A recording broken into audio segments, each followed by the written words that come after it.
Welcome in everyone, it's Jaws Munch here, and today we're going to be taking a look at a tech build order. This works on basically any map, and you can do a frontline, backline, tech position, really almost anything you want. But I've been testing it out quite a bit, and it's been working fairly well for me, so I'm just going to walk you guys through it.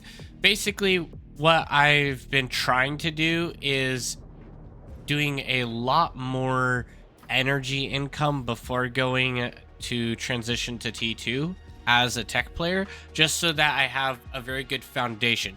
Doing a little bit more of a conversion economy into T2 rather than sacking my commander. And that's been working relatively well for me.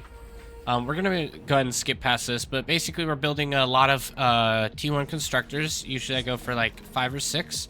And then one resbot. The resbot's going to be used to reclaim some of that metal value that we need throughout the game. Our first constructor is going to be going for the metal extractor here, and then going into wind, and then another constructor going into the metal extractor into wind. Our commander feeding plenty of energy to our factory so that we can get out more of our constructors quicker. And we're just gonna keep on going here.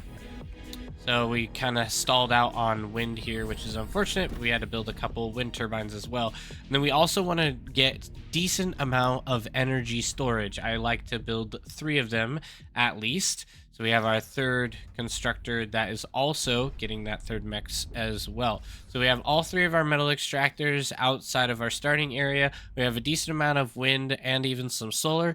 We got a constructor here who's going to be starting on the T2 lab. We've got a constructor here who's helping build wind turbines, and wind turbines. And we're eating our T1 lab here, and we're going to be putting all of that metal into our T2. Once again, just building a little bit more energy storage. And you can see we have a decent group of semi-good chevrons across the map here, so you know, not too bad of a game. And we've got energy conversion, and this is where you can see we're starting to overflow energy. That's where we really need to ramp up our energy conversion as much as possible. So that's when I start spamming it. I probably could have built it a little bit sooner. My commander was doing other things like finishing an energy storage. The energy conversion is even more important because you can see now we're losing a lot of that energy to our allies, and it is much better to try to convert it as much as possible. Some people paid for T2 a little bit early. So now that we have our T2, we're queuing up a decent amount of constructors, and we're going to be just getting our metal upgraded throughout our base. So we try to pull off as many of these constructors as we can to aid our T2 constructor as he is building these T2 metal extractors across the map. So we're just going to be handing out T2 constructors to our allies. Now, what I find is important is even if they don't pay, you should still hand them out because you want your front lines to do well. Right now you can see blue is doing great, green is doing all right, although he kind of has a bit of open space here. We have a little bit of leaking, but for the most part, our front lines are doing all right. And let's go ahead and zoom past this. Just handing out constructors as it goes. Upgrading our metal extractors as it goes. And they're doing great work there, getting a little bit of that extra metal. So we've got one constructor out, continuing to upgrade. We did hit an energy stall, and that's why it's important to build so much extra wind, because energy is so important once you actually transition to T2. So you can hit faster timings on actually getting T2 out, but do you have enough energy to support that T2 is an excellent question in the tech position. Okay, we got our second guy going. We also gave one to air as well, so we got several people all getting their metal extractors upgraded, which is good. We also gave one to Liberty. He paid early, so we wanted to give him one a little bit quicker. We have one construction bot just helping boost out the lab so that these constructors get out faster. That's especially important to do after you've upgraded a handful of your metal extractors already. because you already have decent metal income at this point, and so you can afford to push those out even faster, and that single construction unit can help with that. So we're getting pink as well, and now we're going to be going for blue and dark green over here as well. Get them their converters, or not converters, their constructors, sorry, and then we'll be good to go. I usually like to go straight into the nuclear silo, the anti-nuke here, just because nukes can drop anywhere from 10 minutes as a very early nuke to even as late as, 15, 20 minutes in the game. So it's good to try to get this up as quickly as possible. You can see we start on it at around 10 minutes, and it has a 1 minute timer before it finishes. And then we also, while this is building, we want to get one more constructor out just to help get the fusion going, because we want to go for 2 fusion reactors, and then after those fusion reactors we're going into an APHIS, because we want to continue to scale constantly, because that's the job of the eco player. And then Dark Spider was very helpful in the fact he was donating me a couple thousand metal, because he already saw what I was going to be doing. He's already played with me a couple times, and he saw, okay, Jaws has a plan to actually scale really well, so let's give him a little extra metal, which helped out a ton. But even if you don't get that, you can still play in this way. You just, reclaim your T2 lab, and you can use that metal a little bit more quickly to actually continue along the same speed at which I am doing here. So regardless of if someone feeds you a little extra metal, it's fine. So we got our anti-nuke up, and one important thing with the anti-nuke is you want to make sure that it covers this little corner.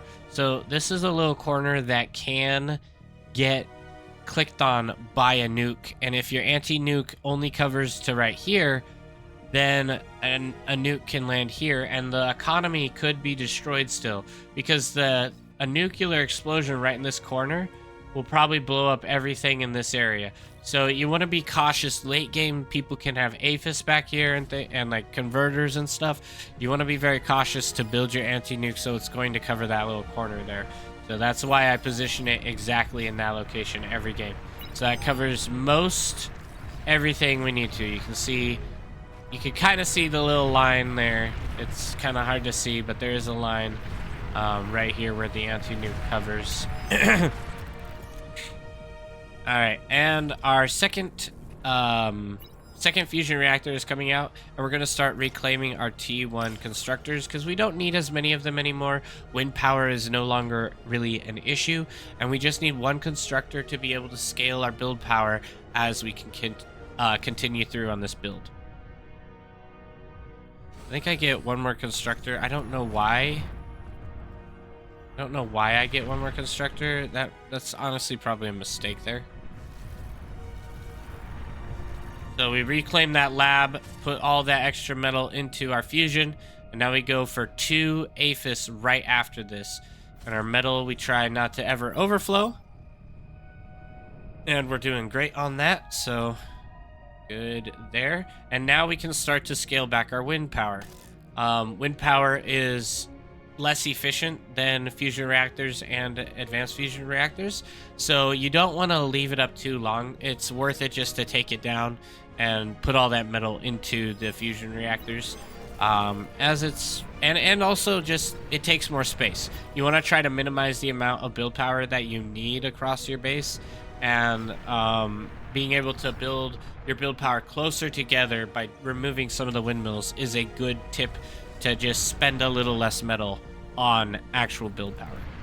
So you can see here I'm building a couple vehicles here, and that's just because I can see we're losing our front line dramatically.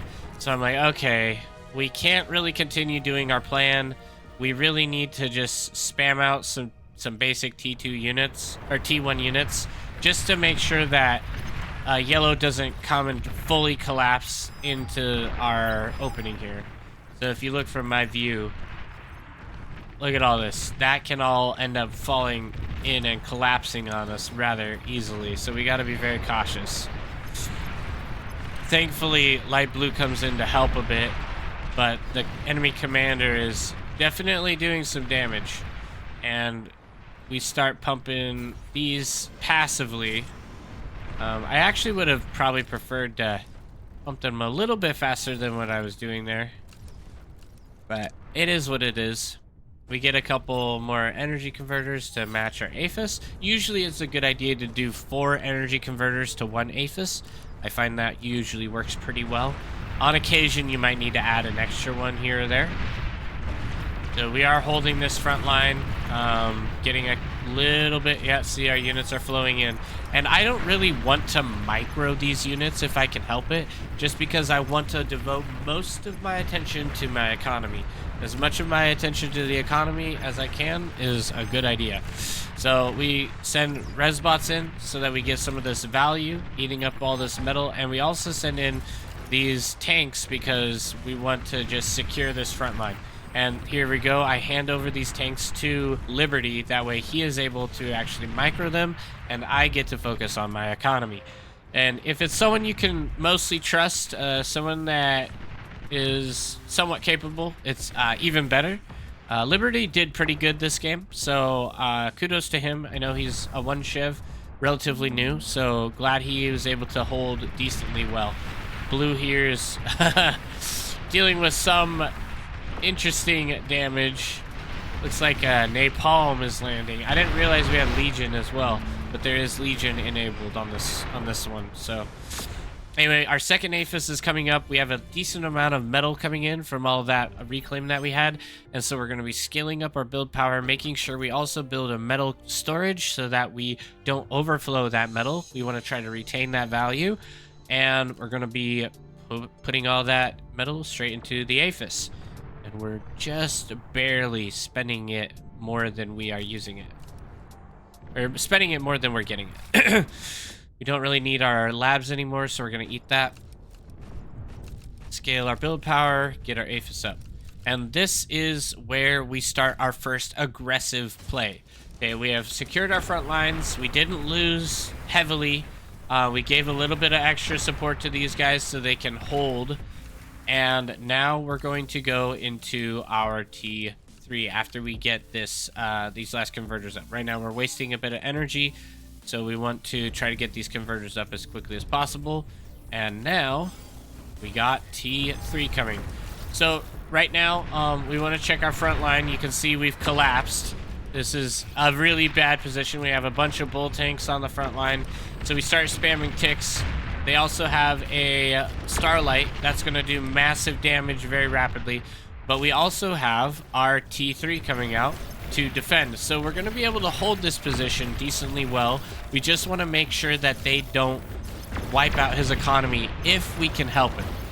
We get a good snipe on this Starlight, which is always good to see. And we can start getting our resbots up so that we can eat some of this metal to get the value. Okay, we're just pumping ticks.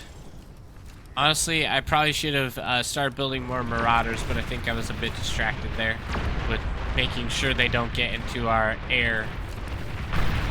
And our commander died, unfortunately, which blew up all of his metal. And so he is now basically out of the game, so I'm going to largely hand over most of my units to him. You can see now he has control of the Marauders and ticks, so that's his responsibility while I come in and eat all the metal, because we need to continue pumping our strategy. So we're going to scale up our build power. You can see we're overflowing a bit, largely because I'm eating the metal, but that's going to the rest of the team, so it's not a huge deal. Also, you can tell we are losing our not bottom side, but the canyon side, which, for those who have played Glitters, you know that canyon tends to fall right into air as well, so we might even lose our air player along with that. So we're in a bit of a tough situation here, but we're gonna just keep pumping out Marauders. And our build power is scaled, and I end up ecoing up here. I probably wouldn't do that if I was to repeat this again. I probably wouldn't go for too much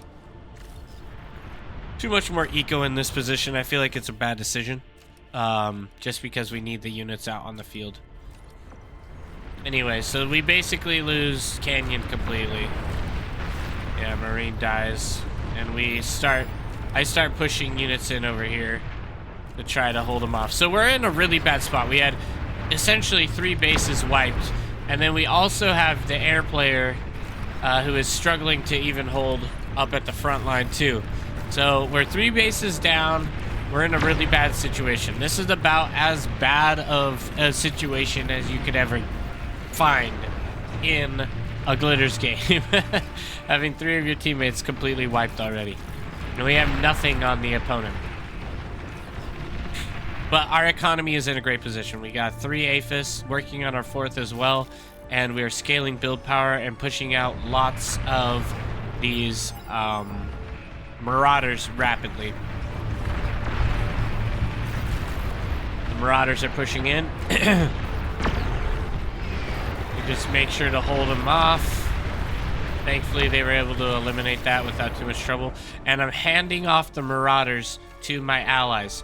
I don't really want to be in charge of everything all the time, you know? Continuing to focus on scaling. And this is where I start my next strategy of bombing runs. I'm going to be doing massive bombing runs to end this game. So we hold with those Marauders that we handed off earlier. And we also built a couple more. We're just going to keep them in our possession. We're not going to go too crazy with them, because Marauders aren't really our main focus right now. You can see we're starting to mass bombers and fighters. And I have a total of 15 bombers coming out with some 30 fighters. So I'm not doing like a massive bombing run. I'm going to be doing kind of a softer bombing run just to see how things go. Marauders are, you know, tons of Marauders at the front. Go ahead and zoom ahead here. Just waiting for those bombers to finish up. And now we're at the point where we have a decent number of Marauders, I think. Over 18. Yeah, we have a total of 20 right now.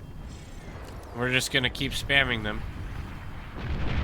This is mostly a defensive thing here. We don't really want to push them yet. I am planning on doing my bombing run first. I think I'm going to do a scout just to verify that the back line is open and where a good area to bomb is. We hand all these off to green, light green, and I tell him don't waste them because I don't want to have to build up a huge number again. Wait and hold. See, I'm communicating with him. I don't want him to push up, because if he pushes up in here, these are just gonna eliminate him like crazy. I want to make sure that if he fights, I want to fight back here as much as possible so that we can retain that metal value. If he fights up here, it's going to be much harder to hold this metal.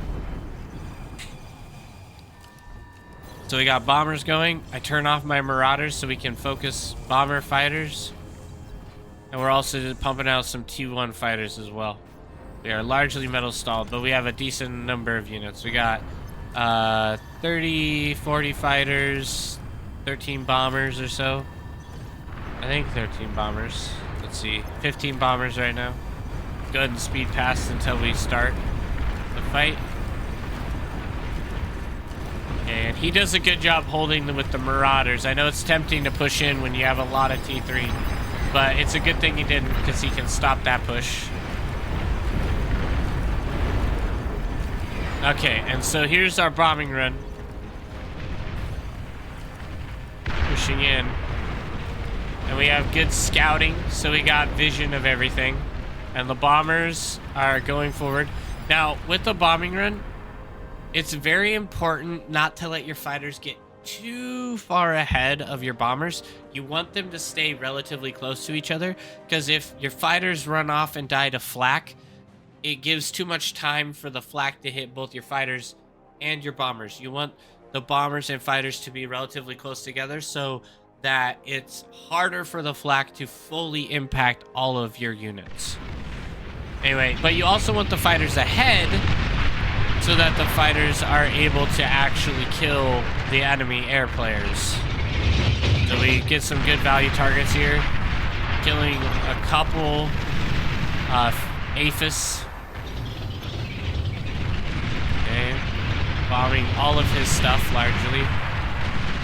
And also targeting these. And right now we still have fighters, which is good. That's providing us good protection. And now we're gonna really target this advanced fusion right here.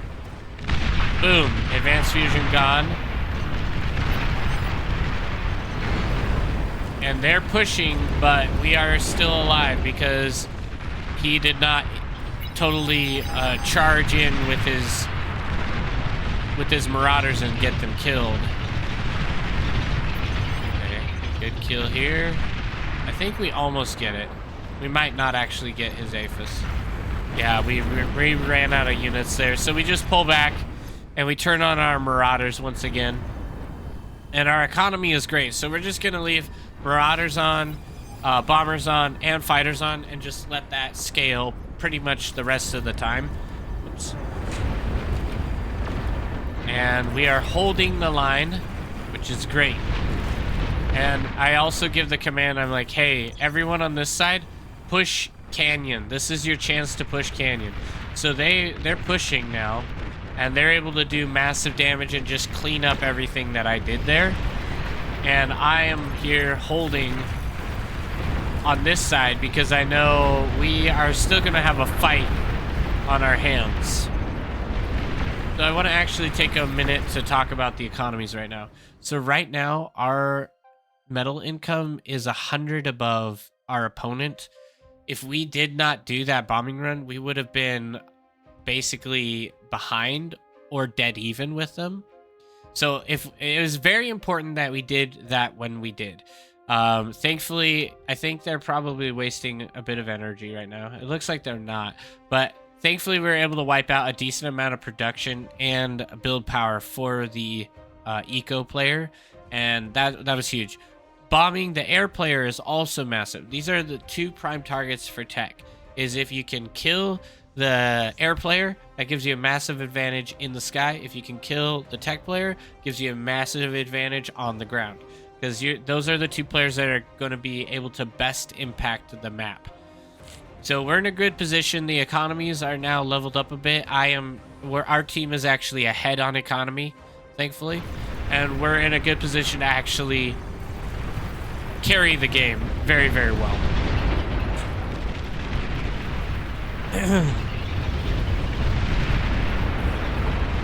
Did a couple little bombing runs because we can there. Not going too crazy.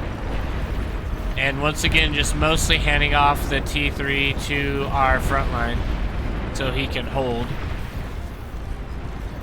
Building one more Aphis, one more advanced, one more set of energy converters as well. And we're going to go bomb this T3 here. These bombers do a lot of damage, so trying to bomb the T3 as much as we can really help. And since we already wiped out the air player, we don't have to worry nearly as much about fighters. And we get him to back off, which is good.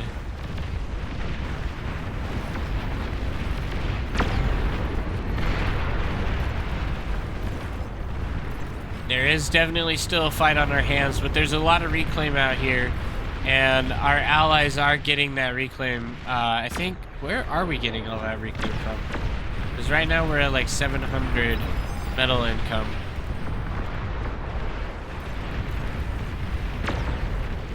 And we get ready to line up for another bombing run. Still pumping Marauders.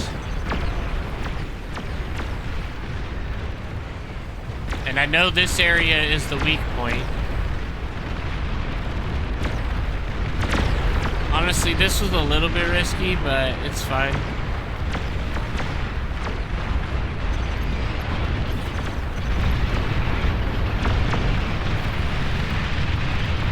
Bombing that fusion. One fusion down. And there's a lot of anti-air. Look at all that anti-air in this area. So basically everything else we have just gets wiped.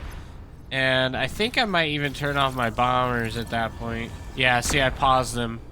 Because I'm like, man alive, that's a lot of anti-air. And so what you have to do at that point is you have to strategize on either going around the anti-air or choosing to just stop using air units because they've scaled too much into defending against it. Is just too much stuff. So we wipe out this guy because he demolished our air, unfortunately. T3 snuck in and kind of ruined the day. So my next, this is what I probably will end up doing. My instant reaction is, let's go where the weakness is. So you can see all my forces are tending that direction. Yeah, I have them all queued up to come this way. We're gonna wipe out here and then just come and wipe down this way. And that's because all their defenses are up towards the front. There's very seldom defenses on this side.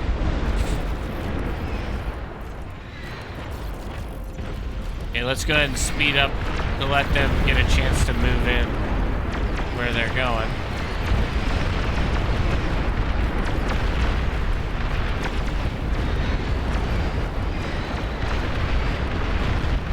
And we have lined up and we are ready and pushing in. So now we just have a flood of Marauders coming in. And this is where it is definitely game over for our opponent. Just wiping out the rest of the frontline defenses here. Killing that commander.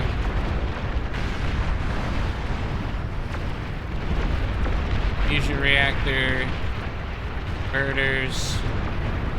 Yeah, basically everything here is wiped.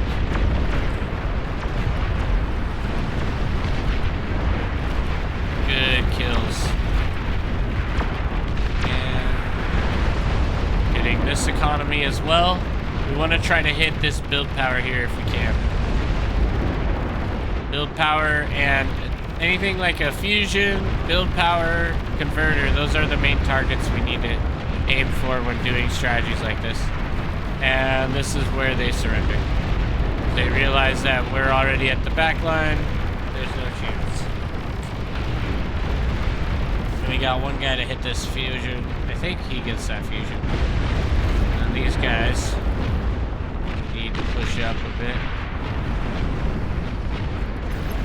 Here we go. Go for that APHIS.